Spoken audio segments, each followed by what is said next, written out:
সূর্যকে বিয়ে করে চারু তার বাবা মার শেষ ইচ্ছা পূরণ করতে চাইছে। জি বন্ধুরা, অনুরাগের ছোঁয়া ধারাবাহিকতার আগামী পর্বে আপনারা ঠিক এমনটাই দেখতে পারবেন। চারুর বাবা মা কিছুদিন আগেই প্লেন ক্র্যাশে মারা যায়। তখন চারু ভিতর থেকে মানসিকভাবে ভেঙে পড়ে। সোনা তখন চারুকে নিয়ে তার বাবা মার শেষ শ্রাদ্ধ করার জন্য যায়।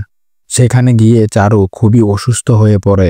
সে কোনোভাবে নিজেকে সামাল দিতে পারে না। তখন তাকে হসপিটালে অ্যাডমিট করতে হয়। সোনা চারুকে হসপিটালে অ্যাডমিট করার পর তার বাবাকে ফোন দিয়ে বলে, বাবা আমি তো আর পারছি না, চারুকে এবং হসপিটাল তো আমি একা ম্যানেজ করতে পারবো না। সূর্য এই কথা শোনা মাত্রই চারুর কাছে চলে আসে। চারু সূর্যকে দেখে বলে, আমি তো এখন সুস্থ হতে শুরু করেছি। আমার এখন আর আগের মতো কষ্ট হচ্ছে না। আমার এখন আর কেউ নেই, শুধু তুমি ছাড়া। আমার বাবা মার শেষ ইচ্ছা ছিল আমাদের বিয়েটা ধুমধাম করে দিবে। তোমাকে দেখার পর থেকে আমি যেন আস্তে আস্তে সেরে উঠতে শুরু করেছি। কিছুক্ষণ পর চারু সূর্যকে বলে, আমার বাবা মার তো শেষ ইচ্ছে ছিল আমাদের দুইজনকে বিয়ে দেওয়া। তারা দুজন তো আমাদের ধুমধাম করে বিয়ে দেওয়ার জন্য আসছিল মুম্বাইতে।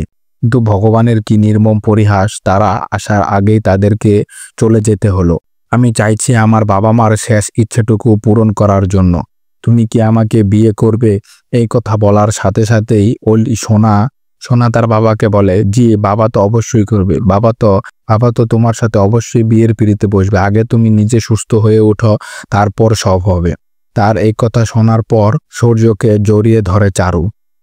আমার সুন্দরী সুন্দরী আপা যারা রয়েছেন, আপনারা যদি চ্যানেলটিকে এখনো সাবস্ক্রাইব করে না থাকেন তাহলে অবশ্যই চ্যানেলটিকে সাবস্ক্রাইব করে দিন। তার এই কথা শোনার পর সূর্য চিন্তায় পড়ে যায়। এখন সে না পারছে দীপার সাথে তার সম্পর্ক ভাঙতে, না পারছে চারুর সাথে তার সম্পর্ক গড়তে। এখন কি করবে সূর্য? কি বন্ধুরা, সবকিছু জানতে চোখ রাখুন আমাদের এই চ্যানেলে। আমাদের এই চ্যানেলটিতে কিছুদিন পর পুরো ভিডিও আপলোড হবে। আপনারা যদি সবার আগে ভিডিওটি পেতে চান তাহলে অবশ্যই চ্যানেলটিকে সাবস্ক্রাইব করে সাথে থাকুন। ধন্যবাদ।